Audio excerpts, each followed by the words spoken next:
Hello, hello, hello. Hello, friends. It's me, your host, Courtney Gettings, and you have officially tuned in to another episode of Dominating Real Estate. I am super excited you are here today. It is a beautiful day in upstate New York. I think we are in the 60s, so for the end of March, I will take it. I just also wanted to give a quick update to everyone who's been joining in. We are actually going to do an update with the episodes, and we're going to be launching them every other week versus every week. That will help us ensure that we are getting you guys all good content and doing it at least a few times a month. But every week, little crazy back home, also in this current market. So should that change, you will be the first to know. But definitely be on the lookout for fresh episodes launching every other week moving forward. So today's episode is one I'm really excited to talk about. It is a crazy market out there. If you are in the market for a house, if you are in real estate, and, even across the country, I'm hearing it's pretty wild out there. So if you're in the market, if you are currently in real estate or just getting your feet wet, you are probably hearing the term seller's market. So if you're if you are a seller, we have a handful of buyers actually right now that are looking for their forever home. And what I realized when I first started was that, what we focus on expands. You'll hear that a lot actually if you're at Keller Williams.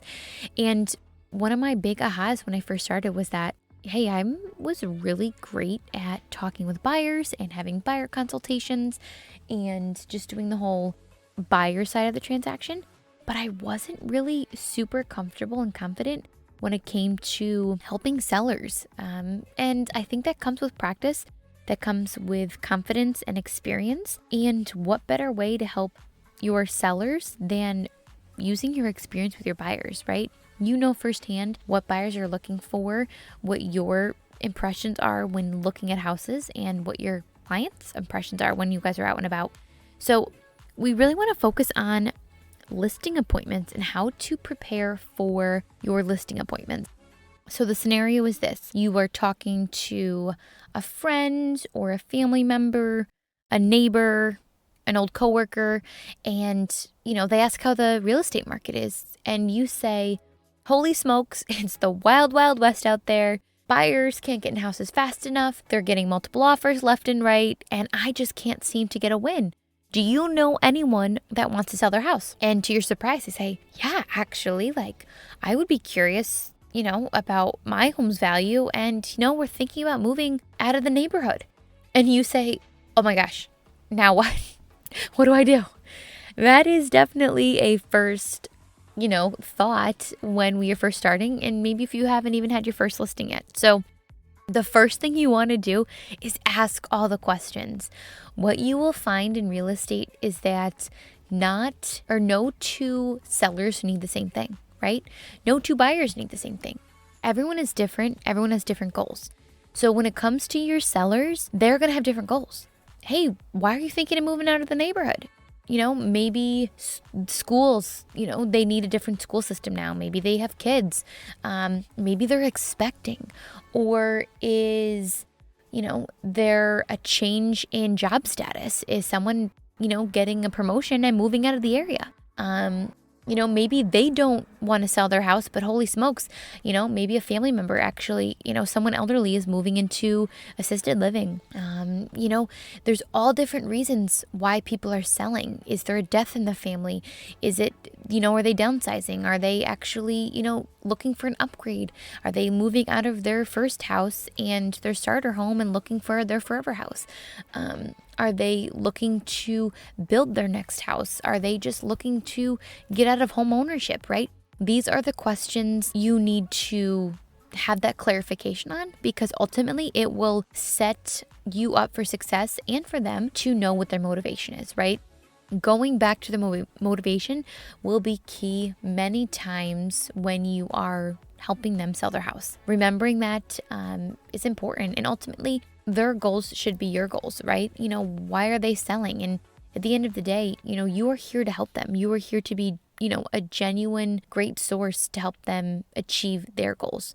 And having that mentality of, how can I help you? How can I help you achieve your goals? Move out of the neighborhood, move into a bigger house, move into a smaller house, help your elderly aunt, that's downsizing, selling your investment property because you want to get out of being a landlord. I mean, there's so many reasons, and making the assumptions of why they want to sell, you should never do, right? Make sure you're asking all the questions. And if, they give a response and it's still not super clear, ask them to elaborate on that, right? Knowing why they're selling will ultimately help you help them achieve their goals. So step 1 is asking all the questions. Make sure you can really, come prepared and keep referencing their goals. After you do that, you want to make sure that you have your listing presentation readily available, right? So if you're starting out, or maybe you've been in the business, but you say, hey, this is one area I really need to improve on. I want to focus on. How can I get better at it? Having a listing presentation, and that will help for a few reasons. First and foremost, think about the value that you want to bring if you haven't brought the value yet because you haven't sold any houses. But think about the value you want to bring, the value that you are bringing. At the end of the day, the people standing in front of you, raising their hand saying, hey, I want to sell my house, they may be a homeowner, but you have that experience. And even if you're just getting your feet wet and you're just getting started, you have the backing of how many agents at your broker, right? You know how many agents and how many, people that have maybe done this for so many years. So don't underestimate that. Even if you were just starting, use your broker, lean on your broker, use fellow agents. Make sure that you are asking all the questions internally so that you can give the right answers and help your client that needs a hand in selling their house. So with that being said, the listing presentation really goes a long way. First of all, when I first started and the nerves and everything just felt really nerve-wracking, right? That's understandable when we do something new for the first time, or maybe the first couple times. For me, I, would go over in my head my listing presentation from the start of, what am I going to do the second I walk in the door? What am I going to say? Am I going to start with small talk? Am I going to jump right into it? I recommend small talk first, but are you going to look at the house first? Are you going to do all these things? And as my mind was spinning of how am I going to remember all of these things? You put them on paper, right? Are there frequently asked questions, or do you want to make sure that you're not missing? How are you going to sell their house? What is your value in your listing presentation? What is your value as a listing agent? You're not going to just put a sign on their house and run away, right? I mean, think about that. There's a lot of people that may think that real estate agents, essentially, you put a house, or you put a sign in the front yard, you put a lockbox in the front door, and that's it. Your job is done.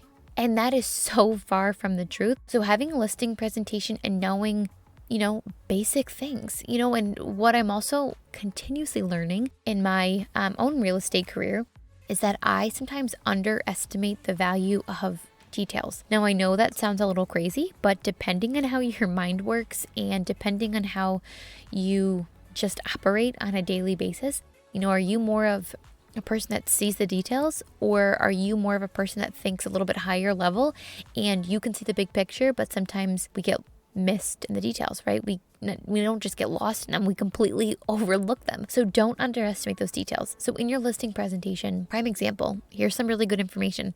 I talk about 3 specific things that I focus on when I am going to sell my client's house. It is the presentation, the promotion, and the price. So start off with that, right? What are you going to do to get their house sold? And another thing is you're like, what the hell is a listing presentation?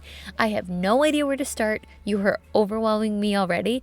Ask your broker for advice. You may already have a template and something already started for you that sets the stage and sets the tone, so you can make it specific to you. You can customize it. You can tweak a few things, but ultimately it gives you your basis, right?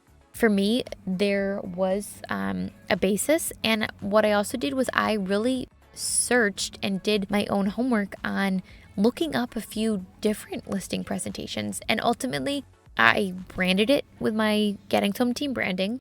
I personalized it and I made it about me, because ultimately you want the person that's standing in front of you that you are talking with, that you want to help sell their house, you want them to also feel comfortable with you, right? So that's what I start off with. The 3 Ps. How are we going to help you sell your house? The presentation, the promotion, and the price. And then it kind of goes into, how are you going to do those things? How are you going to get ready for the presentation? How are you going to promote the house? And how are we going to set the price? Here's a little bit of a pro tip. Don't let the seller set the price. I repeat, do not let the seller set the price, pull a price out of thin air and say, hey, I want to make $1 million on my house. And you, being a newer agent, have no idea if that price is completely off the rocker or if it's in line with the market, right? That is part of your value. You are a professional. You have access to the multiple listing service or whatever tool you use locally, and you are responsible for helping them set their price.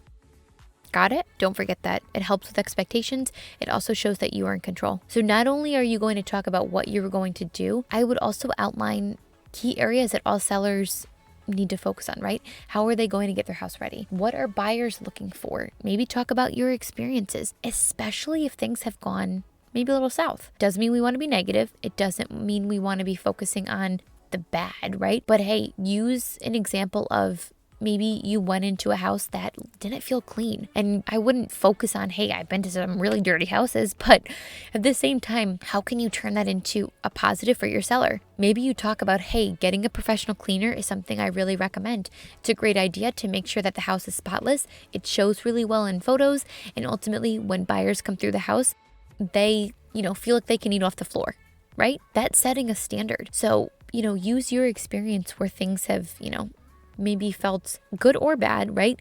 And then make sure you are including them in your presentation and in your conversations when you're talking with them. So have your listing presentation ready and send that to them in advance. I recommend doing that because it gives them the opportunity to take a look at it, review everything, and you can make sure that if you want to go through everything line by line. I did do that when I first started, and another pro tip, it's probably not the best value of your time.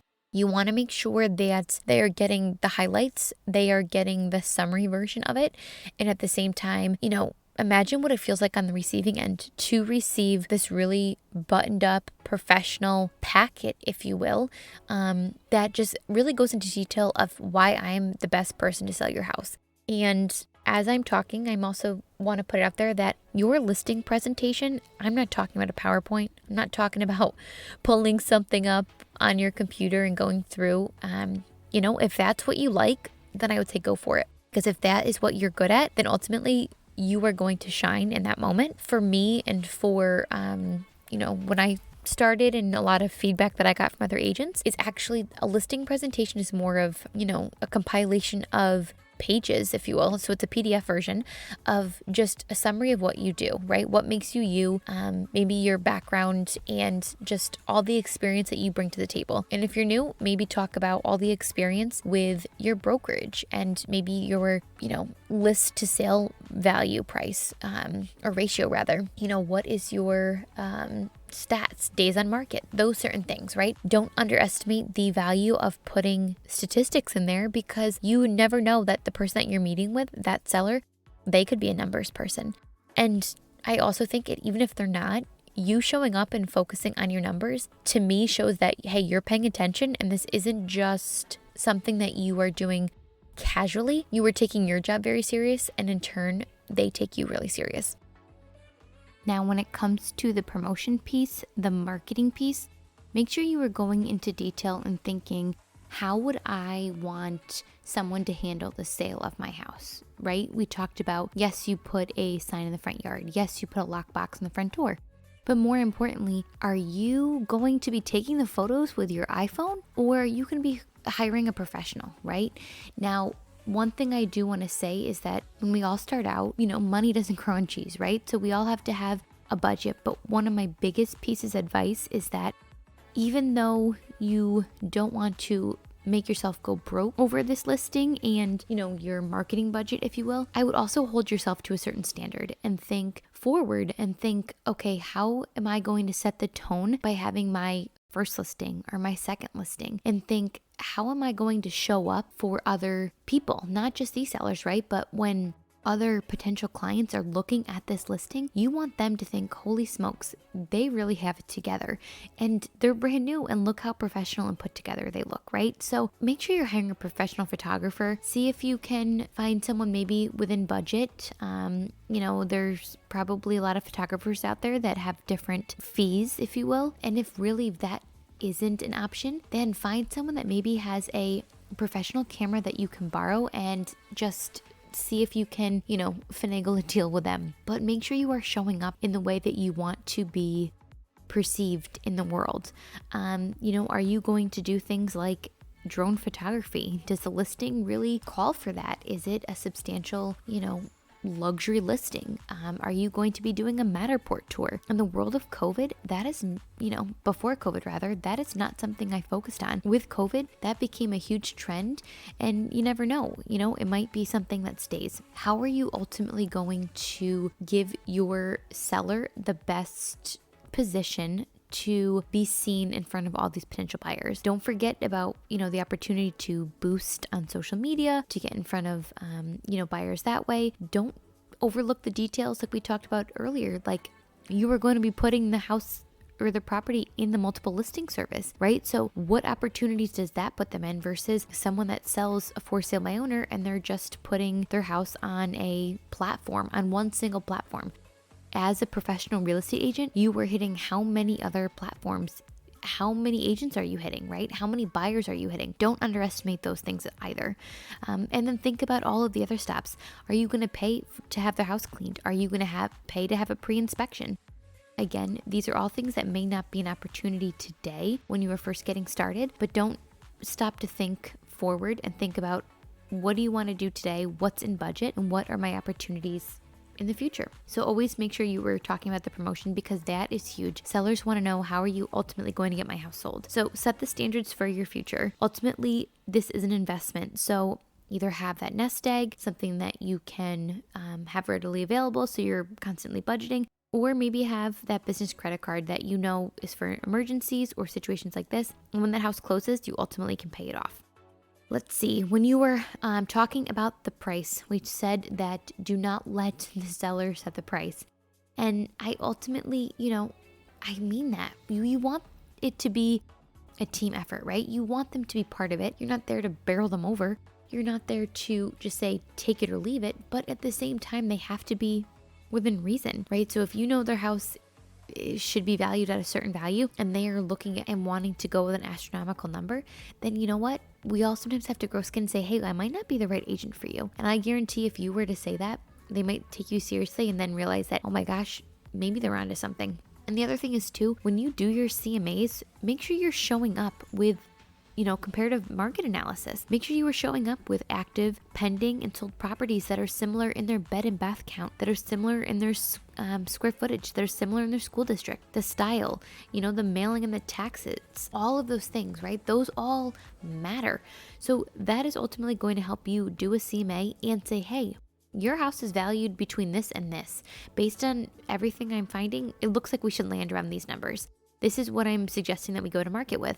And if they can take the information that you have in front of them, it should be, you would think, a no-brainer. Sometimes it's that easy, sometimes it's not. But make sure you have all of the data in front of you. And if you want to go one step further, I would even look at the actives in that price bracket that you feel, based on the comparative market analysis, where their house should be priced rather in today's market. Because ultimately, a lot of sellers feel that their house is valued at a certain number and they're only thinking about their house. But ultimately, when you are representing your buyers, what other houses are buyers looking at, right? What is the competition? That is all part of selling a house. So before you even get your listing appointment, make sure you're going in prepared, right? Make sure you're talking about the promotion, the presentation, and the price. That's my recommendation to you. I hope you write that down so you can kind of expand on that in your own listing presentation. One of my biggest learnings that I took away from when I first started to now was asking a list of pre-listing questions. Now, we talked about, make sure you're asking all the questions and getting their goals and figuring out how you can align yourself with their goals. But the other thing is, getting to know things about the house, right? What makes their house unique? What questions are you going to anticipate that they may ask of you that you ultimately can maybe, get the answers ahead of time, right? What are those specific things that you want to come prepared for? Ask the hard questions now. Ask them before you sit down with them, because ultimately it will make your job that much more seamless when you do have that appointment with them. Sometimes you might feel blindsided if you didn't know they were interviewing with other agents. What happens now, right? Maybe you were a little more relaxed because you thought you were the only agent and you thought it was a shoo-in because it was referral. That could be so far from the truth. And the other thing is, going back to the price, have an idea of what they want to list their house for. I always ask that question up front because I want to know before stepping in the door. After I do my CMAs, I want to know, are they even online, right? So how difficult is this conversation going to be, right? Is it going to be pretty smooth sailings? Is it just going to be a matter of, hey, bringing some data with me so it's kind of black and white? Or is this really going to be a fight? And if it ultimately seems like it's going to be that way, that they are going to have this unrealistic expectation of a price point, then you really have to kind of go in with really thick skin and be okay with you might not be the right agent.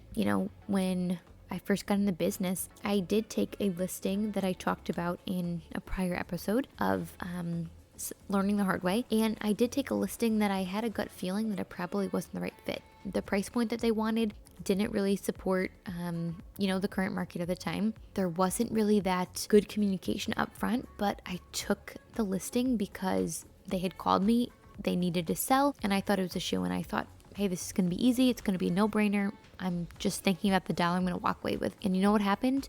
We ended up parting ways before the house sold, and I ended up eating all of that marketing cost. So if you crunch your numbers and you have an idea of how much it's going to cost you to essentially put a house on the market, and then you don't even make a penny from the sale because you and the seller don't work out or the house doesn't sell, it's not only stressful, but then you're also losing money. And we know we're not in the business to be losing money. The final pieces that I'm going to leave with you for preparing for a listing presentation is remembering that your job at the appointment is to build the trust in your relationship, right? You're going to go in prepared. You're going to go into your listing presentation. You're going to go in with market information, with CMAs, but your job is to also build trust in the relationship. You want to get to know them. They want to feel comfortable with you. And it really is showing that not only you're qualified, but you are someone that they are comfortable with, and they want to be around, if you will, for the next couple months. Do you know your days on market in your local market?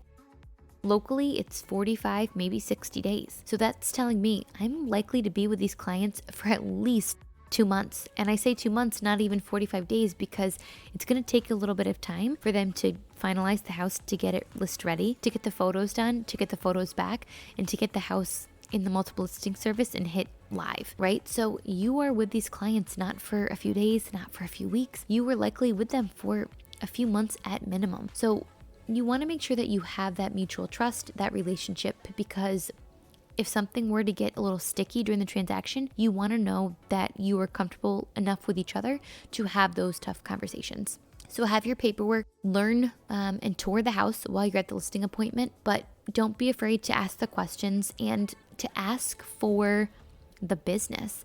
Make sure you have the listing paperwork with you and just say, hey, did I answer all of your questions today? Do you feel ready enough? If you do, great. I want you to sign. I want to get to work right now. So make sure you think about your presentation beforehand. I guarantee if you do a practice run with a coworker, or if a family member wants to sit down and really listen to you, make sure someone's almost going to give you a little bit of a, tough love, and they're going to be honest with you, because ultimately that's going to make you stronger and a little bit, better at your listing presentations. Thank you guys for tuning in. I guarantee if you focus on your listings, you are going to have such a successful business. Those buyers will come, especially in this busy market. So good luck to you guys out there. I will talk to you very soon. Thanks for tuning in to Dominating Real Estate.